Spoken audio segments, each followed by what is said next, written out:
नमस्कार दोस्तों, मैं विनय दुबे मुंबई से। आज एक राज की बात आपको बताता हूं और हो सके तो ये बात अगर आपको सही लगे तो ये विचार जो है ये पूरे देश के मोबाइल तक पहुंचने की जिम्मेदारी आपकी है। मैं आवाज उठाता हूं, उसे लोगों तक पहुंचाने की जिम्मेदारी आपकी है। आपको पता है आपके बाप दादाओं ने 70 सालों तक भारतीय जनता पार्टी को वोट क्यों नहीं दिया था? क्योंकि इनकी औकात नहीं है ये देश चला सकें। और ये बात मुझे लगभग इनके 6 साल के कार्यकाल में समझ में आ गई। पता नहीं देश को क्यों नहीं समझ में आ रही है। जब देश में दारूबंदी करके युवाओं को उनके जीवन को बचाना था, उस समय नोटबंदी कर दी जाती है, पूरा देश लाइन में लग जाता है, कितनी मौतें हो जाती हैं। जब इस देश में टैक्स को थोड़ा सा कम करके या उनको राहत दे के व्यापारियों को उनको बिजनेस को आगे बढ़ाने की जरूरत थी, उस समय जीएसटी ला के जितने व्यवसाय धंधे चल रहे थे वो सबका सत्यानाश कर दिया जाता है। इस देश में एम्स और यूनिवर्सिटीज की जब तैयारी करनी चाहिए थी तो बनाया जाता है 3000 करोड़ रुपया खर्चा करके मूर्ति। इस देश में जब 2 करोड़ नौकरियां हर साल देने की बात होती थी तो बना दिया जाता है लोगों को चौकीदार, और सब शान से लिखने लगते हैं कि भाई मैं भी चौकीदार। जब देश में भाईचारा बनाना था उस समय इनके सारे गोदी मीडिया और इनके सारे अंडभक्त सोशल मीडिया पे मिलके ये फैलाते हैं हिंदू मुसलमान के बीच में नफरत। और जब हर जिले में, हर केंद्र में, हर राज्य में जब बेहतरीन अस्पताल सुविधा बनानी थी तो ये क्या बनाते हैं भाई साहब? 5 स्टार इनके कार्यालय, पार्टी के कार्यालय हर जिले में बनाए जाते हैं, और उससे बड़ा, सबसे बड़ा 7 स्टार कार्यालय दिल्ली में बनाया जाता है, जबकि जरूरतें थी अस्पताल बनाने की। इसके साथ में वायु मार्ग से जब सैनिकों को पहुंचाना जरूरी होता है तो ये सड़क मार्ग से भेज के आतंकवादियों के लिए पुलवामा जैसी घटना करने के लिए जमीन तैयार करके देते हैं। और उसका रिजल्ट क्या होता है? हमारे 40 जवान, हमारे परिवार के 40 लोग शहीद हो जाते हैं, बेगुनाह उनकी मौतें हो जाती हैं। और इसकी तैयारी कौन कराता है? समझ सकते हैं। जब कोरोना से बचाने के लिए तैयारियां करनी थी, जब कोरोना भारत में शुरुआती दौर में था, उस समय हम लोग, पूरा देश ने देखा ट्रम्प जी की आरती उतारी जा रही थी। जब मास्क बनाने की जरूरतें थी उस समय पे गरीबी छिपाने के लिए दीवार बनाई जा रही थी। जब देश में वेंटिलेटर खरीदने की जरूरत थी उस समय पे विधायकों को खरीदा जा रहा था। और सबसे गंदी चीज ये लगती है कि जब विदेशों से कोरोना को लाके उनके लिए जो विदेशी आ रहे हैं उनको रोक के उनको क्वारंटाइन बनाने की जरूरत थी, तो ये भाई साहब मध्य प्रदेश में भारतीय जनता पार्टी की सरकार बनाने में बिजी थे। और ये सारी चीज करते समय आपको कहा जाता है कि आप पूरी व्यवस्था देखें, आप सारी तैयारियां देखें, सब आप ही को करना है। बार बार सरकारें, माननीय प्रधानमंत्री जी आके कहते हैं कि ये सारी जिम्मेदारी आपके ऊपर है, आम जनता झेले। लॉकडाउन का सख्ती से पालन कौन करे? आप करेंगे। आपके परिवार का, आपके घर की जिम्मेदारी का कौन सुरक्षित रखेगा? कोरोना से लड़ने में कौन मदद करेगा? आप करेंगे। उसके बाद में अपने आसपास में जो लोग भूखे हैं उनको भोजन कौन खिलाएगा? आप खिलाएंगे। आपके घरों में जितने जेवरात, जितने गहने पड़े हैं वो सरकार के अकाउंटों में कौन जमा कराएगा? आप कराएंगे। और वो सब होने के बाद भी पेट भरता नहीं है तो पीएम केयर नाम से एक अकाउंट खोला जाता है और आप उसमें पैसे जमा करेंगे। और पैसा कौन जमा करेगा? आप करेंगे। ये है देश की सरकार। मुझे समझ में नहीं आता तो फिर हमने सरकार बहुमत वाली क्यों चुनी थी? प्रधानमंत्री क्यों बनाया था? जब सब हमें ही करना है, हमें ही कोरोना से लड़ना है, हमें ही अपनी भुखमरी मिटानी है, हमें ही अपने परिवार का ध्यान रखना है, अपने आस पड़ोस के जो लोग हैं उनको भी पालना है, उनका भी पेट भरना है, तो भैया आप किस लिए हो? करोड़ों रुपया लेके पीएम केयर्स में आपने अमीरों के जो कर्जे थे वो माफ कर दिए, लेकिन मजदूर लोग आज जो पैदल जा रहे हैं घर पे उनको लाठियां पड़ रही हैं पीठ के पीछे। इसी के लिए आपको चुना था। और मुझे एक चीज और नहीं समझ में आती, ये बहुत भयंकर मामला है, बहुत ही भयंकर है कि जब भारतीय जनता पार्टी की जो केंद्र सरकार है वो बैकफुट पे आई है या तकलीफ में आई है तो अचानक से आतंकवादी हमला क्यों हो जाता है? मैं आपको बोलना चाहता हूं कि आपको याद दिलाना चाहूंगा, आपको सब याद है, सब पता है, लेकिन फिर भी एक बार वापस वो याददाश्त ताजा करना चाहूंगा कि जब दिल्ली से मजदूरों का पलायन शुरू हुआ था उस समय पूरे देश में लोग भाजपा से, सरकार से सवाल पूछ रहे थे कि मजदूरों के लिए आप क्या कर रहे हैं, क्या नहीं कर रहे हैं। तो पूरे देश में इस सवालों के जवाब न देके इस मामले से ध्यान भटकाने के लिए अचानक से तबलीगी जमात वालों को ले आया जाता है। सारी गोदी मीडिया लग जाती है तबलीगी जमात कोरोना फैलाया। लेकिन क्या आपको याद है कि जो लाखों मजदूर वहां से पैदल निकले थे दिल्ली से, क्या वो लोग अपने घर पहुंचे भी या नहीं, कि रास्ते में ही मर गए? इसकी कोई खबर नहीं है, क्योंकि उस पे से ध्यान भटकाने के लिए तबलीगी जमात का झुंझुना बजाना जरूरी था, नहीं तो फिर सरकार में दिक्कत हो जाती थी। जब सारी चीजें चल रही थी, आज अचानक से मजदूरों का फिर से मामला चालू हुआ है, तो आपको दिख रहा है, धीरे धीरे आपको एहसास होगा पीछे आपके पीछे कुछ घटनाएं चल रही हैं, जिसको अब आपको मजदूरों की जो दिक्कतें हैं, जो लोग पलायन कर रहे हैं, जो अपने घर वापस जा रहे हैं, सड़कों से जा रहे हैं, पैदल चल रहे हैं, देश के अंदर ये सबसे बड़ा जब सवाल बनना शुरू हुआ है, तो आपको एहसास है कि भारतीय जनता पार्टी की जो केंद्र सरकार है वो आपके लिए नया कौन सा झुंझुना लेके आ रही है? वो झुंझुना है पीओके।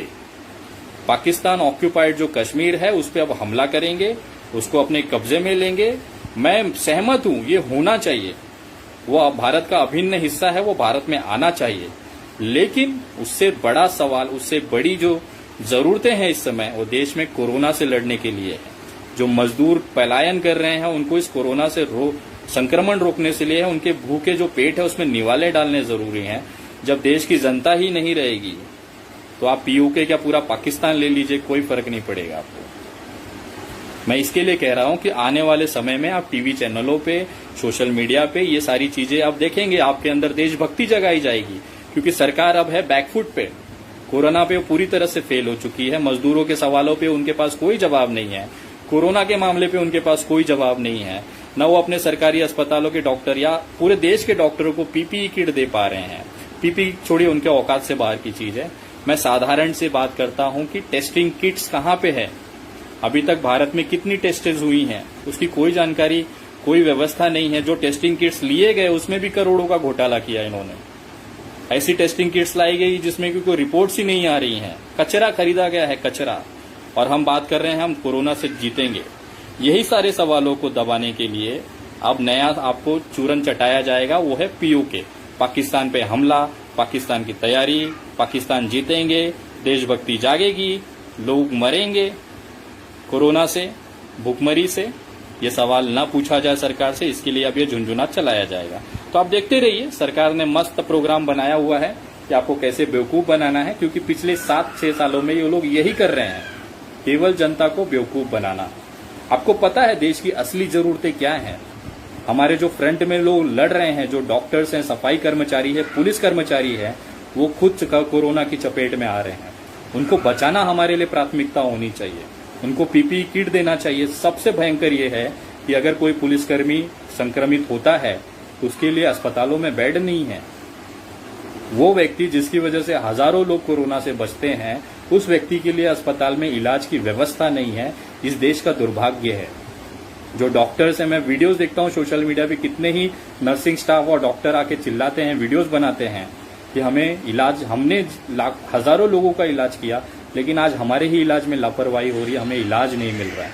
इससे बड़ा शर्मनाक कुछ चीज किसी देश के लिए हो सकता है क्या? और हम विश्व गुरु बनने की बात करते हैं, हम पीओके जीतने की बात करते हैं। इस समय देश की जनता को बचाना जरूरी है, मजदूरों के पेट में निवाले डालने, उनको घर पहुंचाना जरूरी है। वो सब छोड़ के आपको अभी नया दृश्य दिखाया जाएगा पीओके का। आप मजा लीजिएगा, आपको सारी चीजें होगी, देशभक्ति जगाई जाएगी देश के अंदर कि भाई जागो, देश जरूरी है, 100% देश जरूरी है, लेकिन उससे बहुत जरूरी है देश की जनता का जिंदा रहना। लोगों को राशन नहीं मिल रहा है, लोग पैदल जा रहे हैं, उस पर कोई विचार नहीं हो रहा है, केवल देशभक्ति जगाएगी। आइए मैं आपको दिखाता हूं कुछ वीडियो जो आज देश की हकीकत है, और शायद सरकार इस चीज से मुंह फेर रही है, जिसकी वजह से आज ये हालात पैदा हुए हैं देश के अंदर। देखिएगा, आइए, असली चीजें हैं, ये असली तकलीफें हैं देश के अंदर, आपको रूबरू कराता हूं, देखिएगा। सर यही चाहते हैं कि हमें हमारे प्रांत पहुंचा दिए जाए सही सलामत। जितने भी सरकार रूल बताएगी, नियम बताएगी, हम लोग फॉलो करेंगे। लेकिन कोई नहीं सर, वोट लेने के ना हाथ जोड़ेंगे, विनती करेंगे, मिन्नतें करेंगे, और जब जीत जाएंगे ना तो हम लोगों को जैसे युवाओं पे लाठीचार्ज होगा, डंडे से मारेंगे और क्या करेंगे। अभी उनकी सरकार है, कुछ भी कर सकते हैं, हम लोग क्या कर सकते हैं। जब वोट देने का टाइम आएगा तब आएंगे, हाथ जोड़ेंगे। मुझे पहचानते नहीं, लेकिन आज मीडिया वालों के जरिए वो हम लोगों को नहीं पहचाने। इसी अंगूठे से जीतते हैं वो लोग, ये अंगूठा दबता है। कह रहे थे भाजपा सरकार बड़ी नीक है, कुछ नहीं नीक है, सब मसलबी है, स्वार्थी है। जाना चाहते हैं। एक रुपए का हम मोहताज हो गए। जिस दिन से लॉकडाउन लगा उसी दिन मैं शहर में पहुंचा था। चलते हो गया है। अब बताइए उतने दिन से मैं आज कैसे खाया, 1-1.5 महीने तक मैंने कैसे खाया, इसको देखिए आप।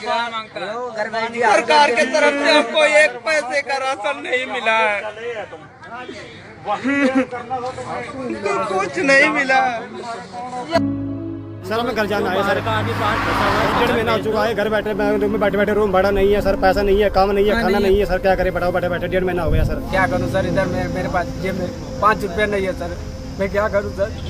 मेरे पास ऐसी स्थिति आ गई है, मेरा का ओनर बाहर निकाल कर मार दिया।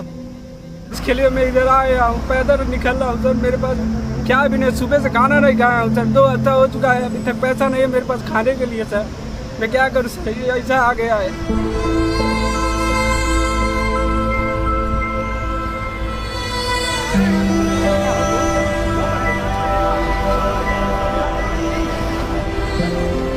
हम बता रहा था, बोला भैया तुम लोग किधर जाता, तो हम लोग बोले जा रहे यूपी जाता। कब तक भागेंगे आप ये सवालों से? ये जनता के असली सवाल हैं। इन मजदूरों के आंख के आंसू निकल रहे हैं, इनके बच्चों के पैरों में छाले पड़े हुए हैं, लेकिन ये सरकार को नहीं दिखाई देगा। क्यों दिखाई देगा? सरकार तो अमीरों की है। विदेशों से विदेशियों के बच्चों के लिए, अपने हिंदुस्तान के अमीरों के बच्चों लाने के लिए स्पेशल फ्लाइट चलाई जाती है, उनको वहां से ले आया जाता है, लेकिन मजदूरों के लिए ट्रेनें नहीं चलाई जाएंगी। यही चीज जो आज आप कर रहे हैं, आज आखिर आपने माना कि मजदूरों के लिए हमें व्यवस्थाएं करनी है, ट्रेनें चलानी है। काश यही चीज आप उस समय कर लेते जब मैं चिल्ला रहा था, तो शायद ये मजदूर आज अपने घर पे होते और कोरोना संक्रमण का जो मामला है वो बहुत कम होता। लेकिन सरकारें लेट जागती हैं। मैंने क्या गलत मेल किया था आपको? मैंने यही सारी मांगे की थी जो आज आप गैजेट निकाल रहे हो, आप जो नोटिफिकेशन निकाल रहे हो। मैंने यही तो कहा था सारी अपने मेल में कि आप इस तरह से, इस प्रक्रिया के माध्यम से पहले उनका स्वास्थ्य जांच किया जाए, फिर यात्रा की जाए, फिर जहां पहुंचेंगे वहां पे उनको क्वारंटाइन कर दे, उसके बाद घरों में अनुमति दे पहुंचने की। यही चीज तो आप कर रहे हैं। मैंने गलत क्या कहा था? सिर्फ मैंने मजदूरों की आवाज उठाई, इसके लिए मैं दोषी हो गया। एक्चुअल प्रॉब्लम ये है ना कि ये इनके जो अंधभक्त हैं ये कहते हैं कि इस संकट की घड़ी में आप राजनीति कर रहे हैं। मेरे भाई, सरकार की जो निकम्मापन है, जो उनकी फेलियर है, उस पर सवाल करने का, उसको राजनीति नहीं कहते हैं। मुझे दुख होता है, ये हिंदू मुसलमान करने में दिन भर बिजी होते हैं, लेकिन जो 16 हिंदू रेलवे में मजदूर जो कट गए औरंगाबाद में, उसके लिए किसी भी अंधभक्त ने एक पोस्ट तक करके अपनी सरकार से सवाल नहीं पूछा कि आखिर ये क्यों कट के मर गए। केंद्र सरकार के पास रेलवे होती है, वो रेलवे चला रही है, और यहाँ पे पैसा राज्य सरकार देगा कि केंद्र सरकार हम उलझे हुए हैं। इसमें देखना है कितने मजदूर अभी भी रस्तों पे हैं। आपको पता है सरकार कैसे काम कर रही है।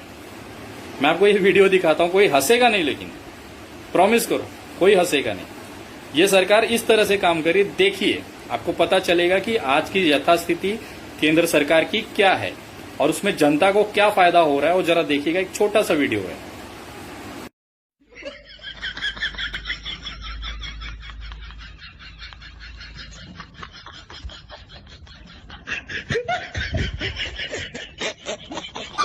no. बस यही हालात हैं देश के। सरकार तो चल रही है, लेकिन फायदा नहीं मिल रहा है। मिलेगा भी कैसे? इनके औकात के बाहर की चीज है। आप लोग इसी तरह से सुरक्षित रहें, अपने घरों में रहें। जो लोग भी मजदूर आपको रास्ते पे दिखे, कम से कम उन्हें पानी जरूर पिलाएं, क्योंकि वो भी अपने हैं, अपने ही परिवार का हिस्सा है, हमारे ही देश के नागरिक हैं। कहीं ना कहीं आज वो मजबूरी में है, कल को हम मजबूरी में होंगे, तो कहीं ना कहीं ऊपर वाला ये सारी चीजें देख रहा है। तो किसी के आंसू न निकले, ऐसी व्यवस्था हमें करनी है। किसी का पेट भूखा न रह जाए, उसकी तैयारी हमें करनी है। और ये आपकी और मेरी जिम्मेदारी है। सरकार निकम्मी है। अगर सरकार के भरोसे बैठे हो तो भूल जाओ, सरकार खुद आपके भरोसे बैठी हुई है। आप पैसे दोगे तो सरकार चलेगी। सरकार तो खाली हो चुकी है ना। अमीरों के पैसे, कर्जे खत्म करते करते उन्होंने देश की तिजोरी खाली कर दी है। अब आपको सलाइन लगाने के लिए, आपको इंजेक्शन देने के लिए, आपको दवाइयां देने के लिए इनके पास पैसे बचे नहीं है। पीएम केयर में दान मांग रहे हैं, बताएं विश्व गुरु बनेंगे, $5 ट्रिलियन की अर्थव्यवस्था भारत को बनाएंगे। ऐसे भारत आज के डेट में 100 साल पीछे जा चुका है और इस बर्बादी में अगर इतिहास लिखा जाएगा तो स्वर्णिम अक्षरों में भारतीय जनता पार्टी की केंद्र सरकार का स्वर्णिम अक्षरों में लिखा जाएगा कि अंग्रेजों से ज्यादा अगर किसी ने देश को बर्बाद किया है तो हमारी इस माननीय सरकार ने किया है। मेरी आवाज उठती रहेगी, आप लोग इसी तरह मेरे साथ जुड़े रहें और जो लोग अभी तक नहीं जुड़े हैं वो मेरे Facebook page the Vinay Dubey THE space Vinay VINAY space Dubey DUBEY पे जुड़े, फॉलो करें ताकि आगे से जो भी सरकार के खिलाफ जो गलत नीतियां हैं उसका मैं आप लोगों को जानकारी देता रहूं और ये पूरे देश तक आप उसे फैलाते रहें।